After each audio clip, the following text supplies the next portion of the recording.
ओम शांति। आज प्यारे मीठे बाबा की अव्यक्त मुरली मंथन की डेट है 6 अप्रैल 2025। तो आज मीठे बाप दादा अपने बच्चों से कह रहे हैं जो मधुबन में आए हैं भगवान हम बच्चों से मिलने। उसकी रिवाइज डेट है 15/12/2004। तो आज जो मैंने टाइटल दी है वो हर बच्चे के लिए एकदम विशेष से विशेष है। तो बाप दादा की विशेष आशा है हर बच्चे दुआएं दे और दुआएं ले। हर एक बच्चा बाबा का दुआएं दे और दुआएं ले। पहले दुआ देना है क्योंकि देना ही लेना है। आइए सुनते हैं मजेदार वाणी बाबा की, बिल्कुल कमाल करने वाली।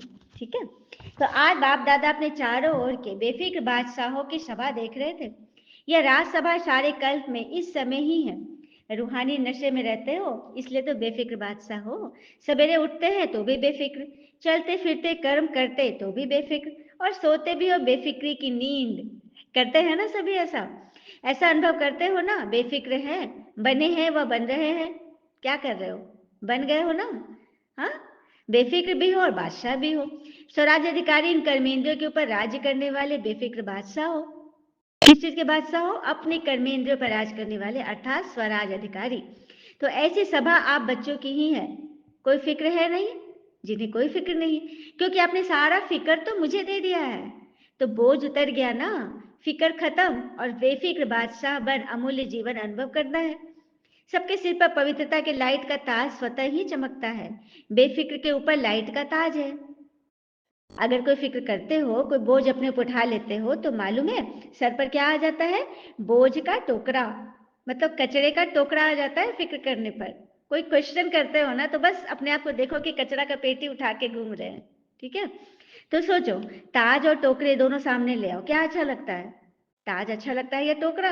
हाँ, प्रश्नों का अंबार। टोकरे अच्छे लगते हैं या लाइट का ताज अच्छा लगता है? बोलो टीचर्स, क्या अच्छा लगता है? ताज अच्छा लगता है ना। सभी कर्मेंद्रियों के ऊपर राज करने वाले बादशाह तो हो। पवित्रता लाइट का ताजधारी बनाती है। लाइट का ताज उन्हें मिलता है जो पवित्रता धारण करते मन वचन कर्म से। ठीक है, इसलिए आपके यादगार जड़ चित्रों में डबल ताज दिखाया गया है। देवी देवता को डबल ताज दिखाता है ना, एक तो सर पे होता है हीरो का ताज, हीरा जड़ित ताज, और पीछे जो औरा दिखाई देता है वह है पवित्रता का ताज। ठीक है, क्योंकि पवित्रता की शक्ति ही माया जीत कर्मेंद्रिया जीत बनाती है। सदा स्वयं भी संतुष्ट और औरों को भी संतुष्ट करने वाले। कभी भी कोई आपत्ति है ही नहीं जो असंतुष्ट हो। जहां अप्राप्ति है वहां असंतुष्टता है, और जहां प्राप्ति है वहां संतुष्टता है। यह बात तो बिल्कुल सच है। 16 आने सच है कि अप्राप्ति यदि मन में लग रहा है, मुझे कुछ प्राप्ति नहीं हो रहा, मुझे कुछ इच्छा है वो पूरी नहीं हो रही है, तो बस असंतुष्टता। और कहते हैं ना, अगर जीवन में आनंद ही आनंद है, हाँ, तो उसके लिए सबसे आनंद ही आनंद लेना है, खुश रहना है, शांति से रहना है, मस्त रहना है। तो एक बात सबसे जरूरी है कि अनचाही इच्छा का बाजार बंद कर दो। Close the door of your unwanted needs. जो तुम हमेशा लगाते हो ना इच्छा, वो तुम्हें अच्छा नहीं बनने देती। ठीक है, उसका बाजार बंद कर दो, क्योंकि जब तक वो बाजार खुला रहेगा माया और उसके चेले चमेटे ना आपके पास ही रहेंगे, बैठे रहेंगे आपकी गोद में। तो बस समझिए इस चीज को। ठीक है, तो जहाँ प्राप्ति व संतुष्ट ऐसे बने हो तो चेक करो, सदा सर प्राप्ति स्वरूप संतुष्ट बने हो। गायन भी है ना, अप्राप्त नहीं कोई वस्तु, देवताओं के नहीं ब्राह्मणों के खजाने में। संतुष्टता जीवन का श्रेष्ठ श्रृंगार है, श्रेष्ठ वैल्यू है। तो संतुष्ट आत्माएं हो ना? पूछ रहे बाबा। सभी हाथ उठाएंगे। बाप दादा ऐसे बेफिक्र बादशाह बच्चों को देख खुश होते हैं। वाह मेरा बेफिक्र बादशाह, वाह वाह वाह का बाबा गीत गा रहे हैं। तो हाथ उठाओ जो बेफिक्र है। तो सबने हाथ उठाया। फिक्र तो नहीं आता, ये कभी कभी आता है, अच्छा है।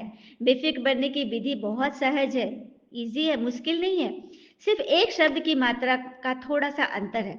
सिर्फ एक शब्द की मात्रा का थोड़ा सा अंतर है। वो शब्द है मेरे को तेरे में परिवर्तन कर दो। मेरा नहीं तेरा। तो हिंदी भाषा में मेरा भी लिखो तेरा भी लिखो तो क्या फर्क पड़ता है? सिर्फ मैं और ते का। मैंने किया है ना, मेरा है। लेकिन फर्क इतना हो जाता है, तो आप सब मेरे मेरे वाले हो या तेरे तेरे वाले हो? बताइए, कमेंट में बताइएगा, मेरे वाले हैं कि तेरे वाले? मेरे को तेरे में परिवर्तन कर लिया, नहीं किया तो कर लो। मेरा मेरा अर्थात दास बनने वाला, उदास बनाने वाला। हमेशा आप दुखी रहोगे, किसी न किसी बात में मन फंसा रहेगा, मूंझा रहेगा, आपके चेहरे से ना वो दिखता रहेगा। मेरा करने वाला वो माया का दास होता है, जो सदा उदास रहेगा। उदासी अर्थात माया का दास बनने वाली, दासी बनने वाली।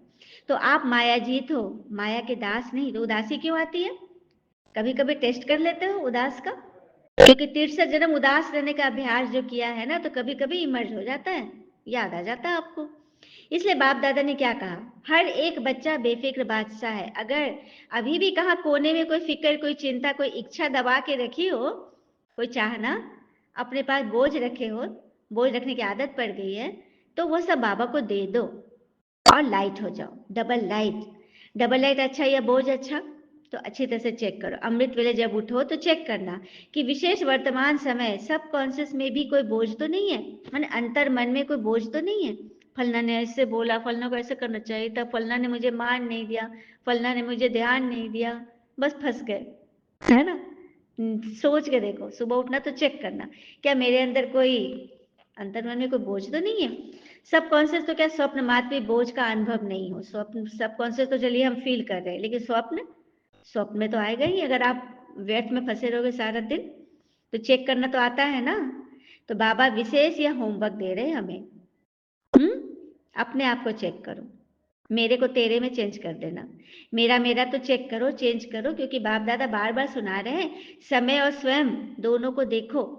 समय की रफ्तार तो देखो और स्वयं की रफ्तार देखो, समय कितना तेजी से बढ़ रहा है। अभी देखिए ना, 2025 भी आ गया और देखते देखते 3 माह भी बीत गए, अप्रैल आ गया, देखते देखते पूरा साल निकल जाएगा। तो समय कितनी तेजी से हर सेकेंड, हर पल, हर सेकेंड, मिनट, घंटा बढ़ते जा रहा है। और आपकी रफ्तार कहाँ है? पहले चलो थोड़ा सा थी कछुआ मार में, फिर चींटी, फिर पीछे बैक हो गई चींटी, अब चींटी से भी कहाँ चले जाओगे एकदम।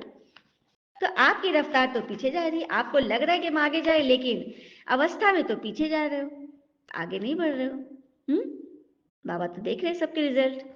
ऐसा मत सोचना कि अभी ढीला ढाला पुरुषार्थ किए हैं, अंत में तेज कर लेंगे, लेकिन बहुत काल का अभ्यास अंत में सहयोगी बनाएगा।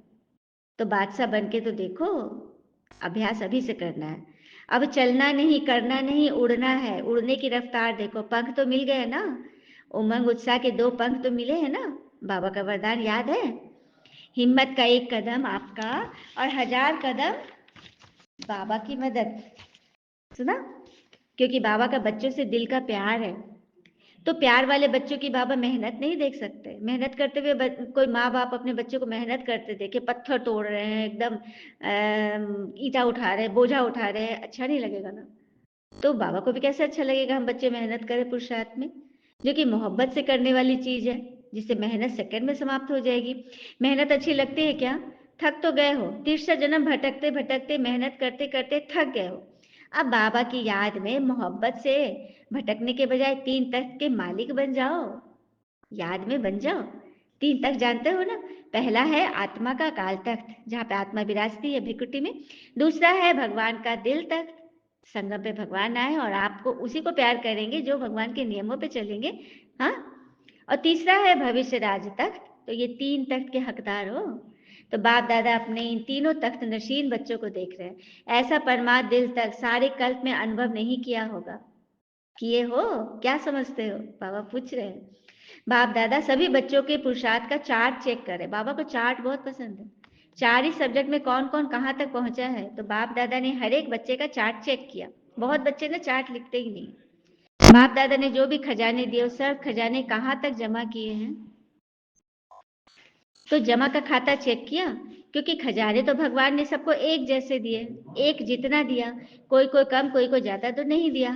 खजाने जमा होने की निशानी क्या है? देखिए बाबा ने सबको बराबर दिया, तो इसकी निशानी क्या है पता है? एक बात बताऊं, जन्म तो हम कलयुग में होते हैं, कलयुग में हम जन्म लेते हैं, लेकिन सत्युग को तो हम अर्जित करते हैं, अर्जित करते हैं, लाते हैं हम सत्युग को। कलयुग में आते हैं और सत्युग को हम लाते हैं। तो बाबा पूछ रहे हैं खजाने जमा की निशानी क्या है? खजाने को तो मालूम है ना। तो सबसे बड़ा खजाना है श्रेष्ठ संकल्प का खजाना। संकल्प भी बड़ा खजाना है, उसके साथ साथ है ज्ञान का खजाना, गुणों का खजाना, शक्तियों का खजाना और हर आत्मा परमात्मा द्वारा दुआओं का खजाना। सबसे सहज है पुरुषार्थ में दुआएं दो और दुआएं लो, सुख दो और सुख लो, न दुख लो न दुख लो। ऐसे नहीं कि दुख दिया नहीं लेकिन ले ली तो दुखी होंगे ना। लेना ही नहीं है, कोई दे रहा है, जानबूझकर कुछ न कुछ बोल रहा है, हरकतें कर रहा है, आपको लेना नहीं है। आप शांति में रहो, आप बाबा की याद में रहो, कछुआ बनकर अपने आप को छुपा लो उस सेल के अंदर। कर सकते हो, इसे कहते हैं अंतर्मुखी बनना। तो दुआएं देना आता है ना? आता है। लेना भी आता है। अगर दुआएं दोगे तो फिर मिलेगा भी। अच्छा, फिर बाबा पूछ रहे हैं, बड़ी बात है, अगर कोई बद्दुआ देवे, मतलब क्वेश्चन करे, आपके लिए वैर सोचे, तो क्या करोगे? ले लोगे क्या? नहीं बाबा, नहीं लेते हैं। अगर बद्दुआ मानो ले लिया तो आपके अंदर तो स्वच्छता नहीं रही ना। किसी के बारे में चिंतन कर रहे हैं बराबर, फलना ऐसा ऐसा कर दिया, वैसा कर दिया, तो मन को तो बराबर गंदा कर रहे हो ना, तो स्वच्छता तो नहीं रही। तो ऐसे ही बाबा से दूर हो गए। अगर जरा भी डिफेक्ट रहा तो परफेक्ट नहीं बन सकते। अगर खराब चीज कोई देवे तो आप ले लेंगे? कोई बहुत सुंदर फल है लेकिन अंदर से सड़ा हुआ है तो आप लेंगे? या आप किसी को देंगे वैसा सड़ा हुआ फल, ऊपर से सुंदर है? वही बात है, ऊपर से तो ब्राह्मणों का पता नहीं चलता, काफी अच्छे दिखते हैं, लेकिन अंदर दिल में क्या भरा है, मन में कैसे माया को बिठा के रखे हैं, यह तो पहचान नहीं है। इसको पहचानो, ठीक है? क्योंकि बाबा देख रहे हैं सब कुछ। तो जो स्नेही सहयोगी आज आए हैं वो हाथ उठाओ। बाबा नए बच्चों से पूछ रहे हैं कौन स्नेही सहयोगी, हाथ उठाओ। तो जो स्नेही सहयोगी हिम्मत रखते हैं उनको मदद मिलेगी, तो लंबा हाथ उठाओ। तो बच्चों ने लंबा हाथ उठाया। एक बात और कहना चाहूंगी, अगर गलत होने पर माफी नहीं मांगते, गलत होने पर माफी नहीं मांगते, बल्कि आपको गलत साबित करने के लिए पूरी एड़ी चोटी की ताकत लगा देते हैं। कड़वी बात है ना, लेकिन ये सत्य है। आज दुनिया में लोग यही काम कर रहे हैं, अपने आप को सही साबित करने के लिए बिल्कुल एड़ी चोटी का जोर लगा रहे हैं। लेकिन तो बस करने दीजिए ना, झूठ के पांव होते ही नहीं, वो चलेगा ही नहीं। सत्य को आप कितना भी हिलाओ डराओगे लेकिन डुबा नहीं सकते, क्योंकि उसके साथ स्वयं भगवान खड़े हैं।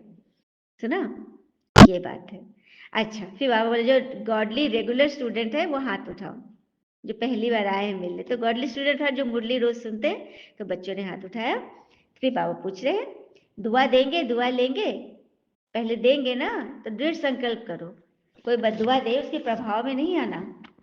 हाँ, तो 10 गुना दुआएं ज्यादा देकर उसको खत्म कर देना। कैसे प्रभाव में नहीं आएंगे? कोई आपके लिए उल्टा सोच रहा है, वैर सोच रहा है, वेट के किचड़े में ही पड़ा हुआ है, कीड़ा काट रहा है उसको, तो क्या करना है? उसको 10 गुना दुआएं, बाबा इसका भी कल्याण हो, इसकी बुद्धि भी सतो प्रधान बने, इसकी बुद्धि मति भ्रष्ट हो रही है, इसको बचाओ।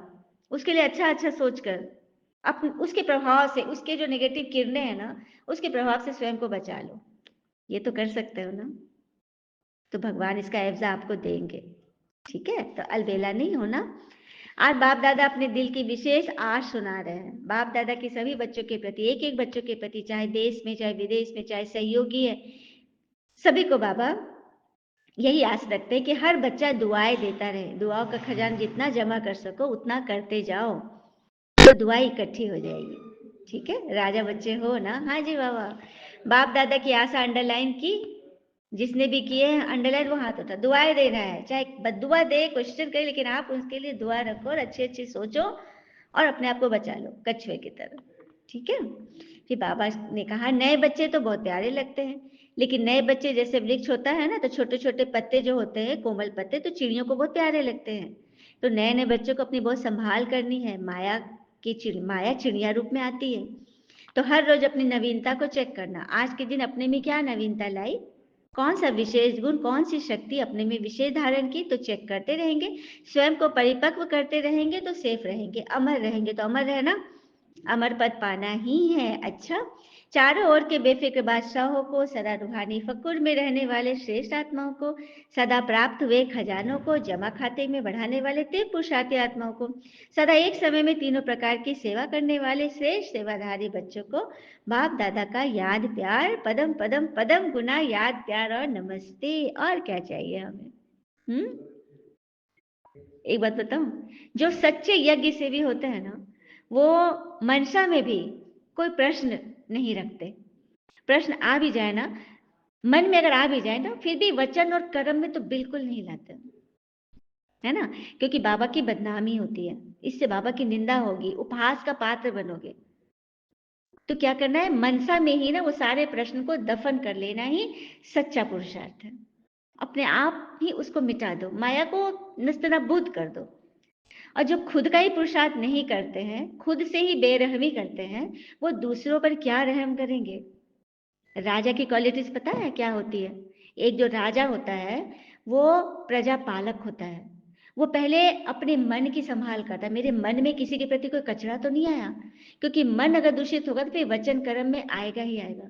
तो मन को उसने संभाल लिया, फिर वचन अपने आप संभल जाएंगे और फिर कर्म अच्छे होंगे। तो ये है राजा की क्वालिटी। राजा बनना है ना, चक्रवर्ती राजा, तो बाबा की श्रीमत पे चलना ही पड़ेगा। वरदान है, सर्व शक्तियों को ऑर्डर प्रमाण अपना सहयोगी बनाने वाले प्रकृति जीत भव।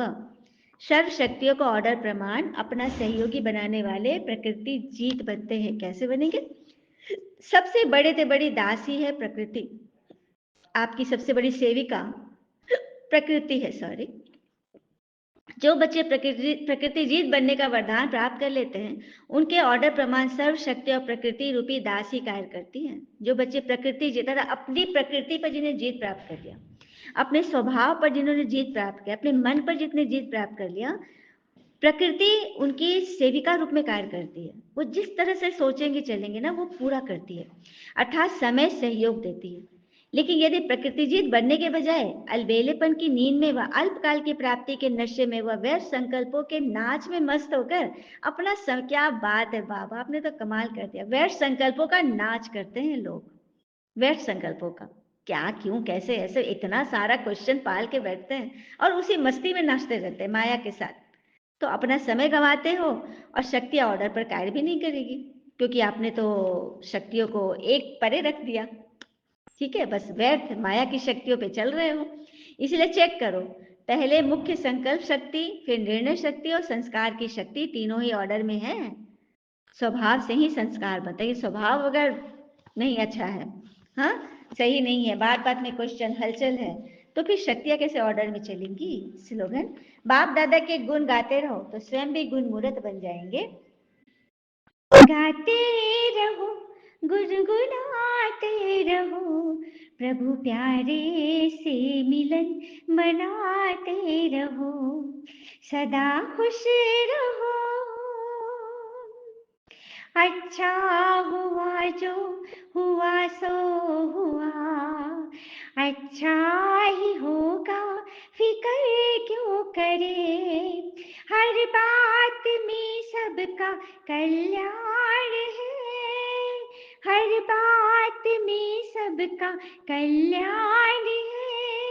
उमंगों के पंख से उड़ाते रहो, गाते रहो, गुनगुनाते रहो, प्रभु प्यारे से मिलन मनाते रहो, सदा खुश रहो।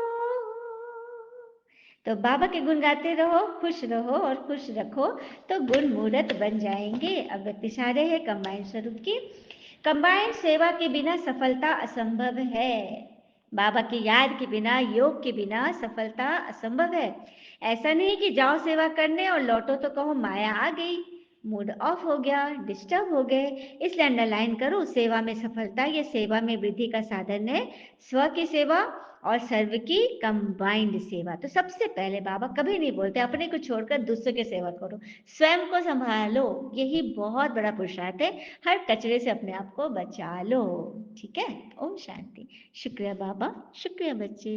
आप सबका जीवन सदैव सुख, शांति, समृद्धि, सफलता, संतुष्टता और भरपूरता से भरपूर रहे और भरपूर करे। ओम शांति। शुक्रिया बाबा।